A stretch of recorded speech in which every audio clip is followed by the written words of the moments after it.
Hey everybody, Michael Snyder, Pacific Northwest Weather Watch. Today is October 13th, and right now we're looking at the mid-level water vapor loop, Washington, Oregon, off to the right where the green circle is. Check out this mid-latitude cyclone across the Gulf of Alaska, and I want you to pay attention to the western periphery of that. This is going to be bringing some very cold air across the Gulf of Alaska and into the Pacific Northwest.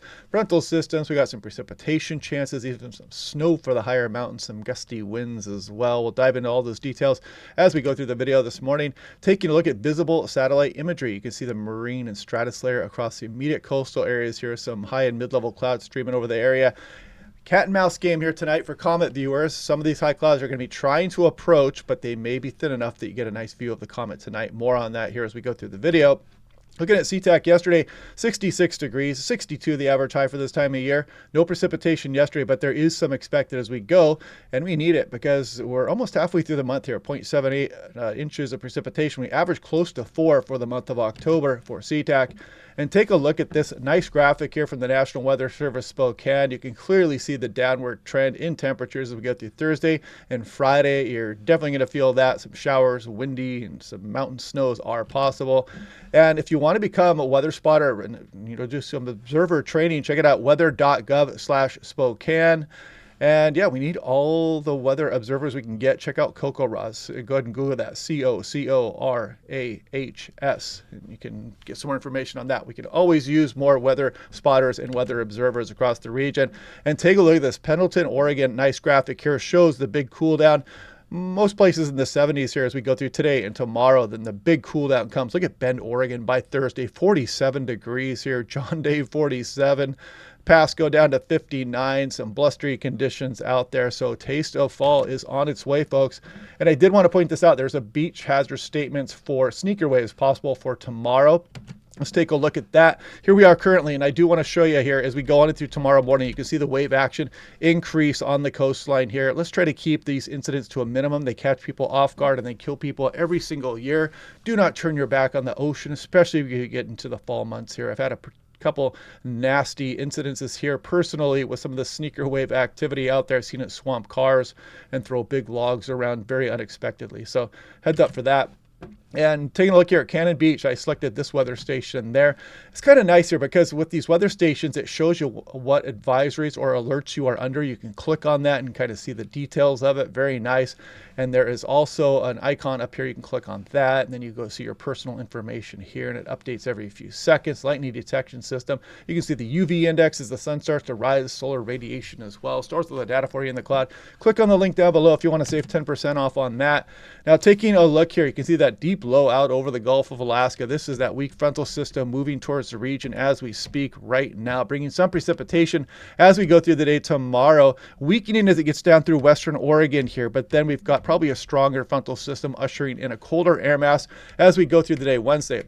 Models have backed off on a stronger low pressure center with this one, but the cold air behind it is going to be plentiful, and we're still going to get some breezy conditions, and some mountain snows are possible. That's coming up next. I'm about to show you, but you can see these showers continuing on in through Thursday, and then eventually on in towards Friday, and then maybe another system here or an atmospheric river pointed at western British Columbia. We'll monitor that over the next few days. Don't get too concerned about that just yet. The models are still flipping and flopping on the strength and the position of these frontal systems as we go towards this next weekend.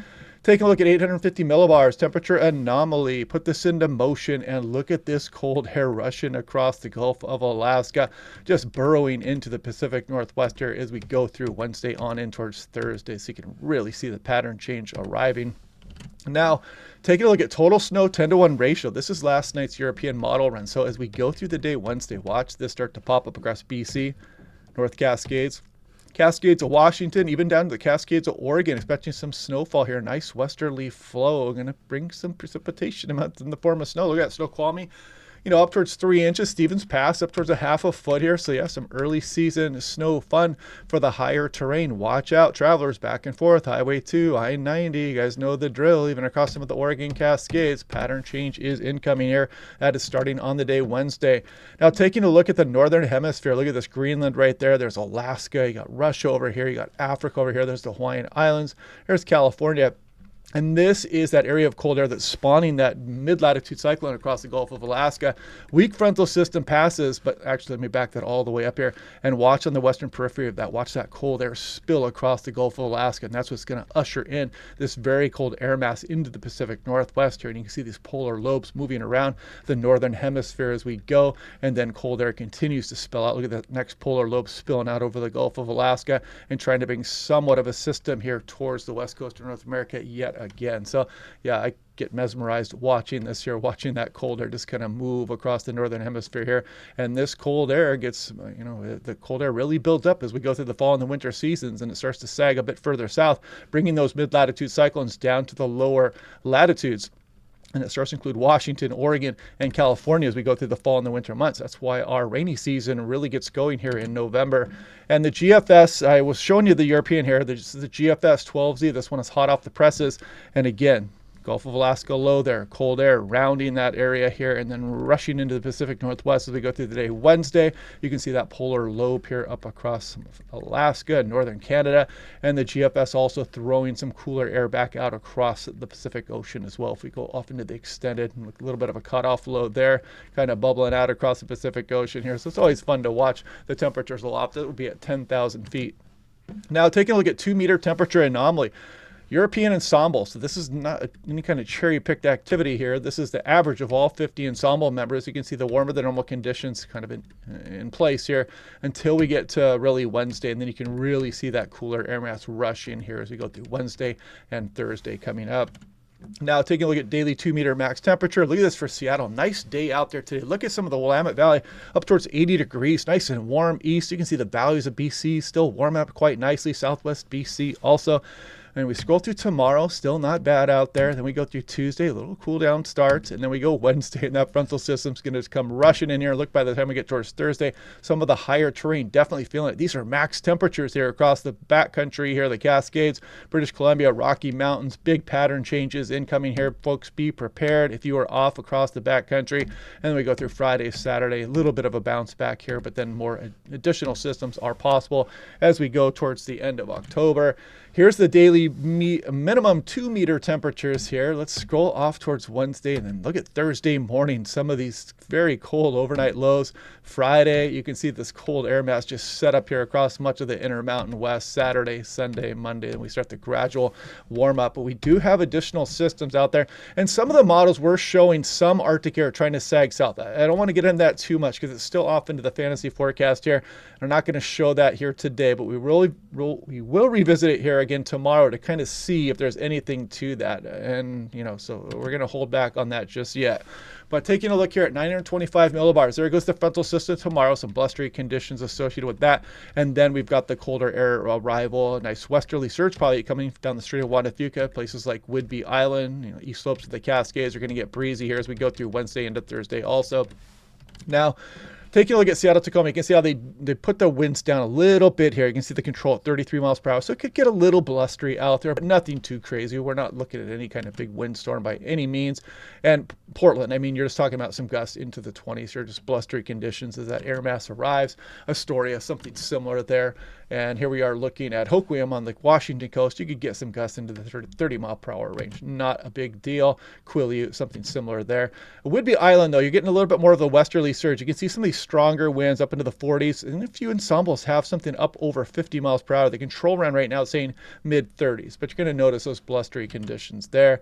Bellingham, they downgraded the winds. And again, the viewing here is going to go all the way on through the month of October. It should get a bit higher in the sky each night, meaning the viewing conditions are going to be better. But of course, we're going to be dealing with cloud activity. The comet itself will be getting a little bit dimmer, but since it's going to be later in the night sky, you're going to have a much easier time to view it with the naked eye. I could see it yesterday with the naked eye. My son had an easier time. He's much younger than I am, obviously, and his younger eyes, he was able to pick it up earlier than I was in the night sky.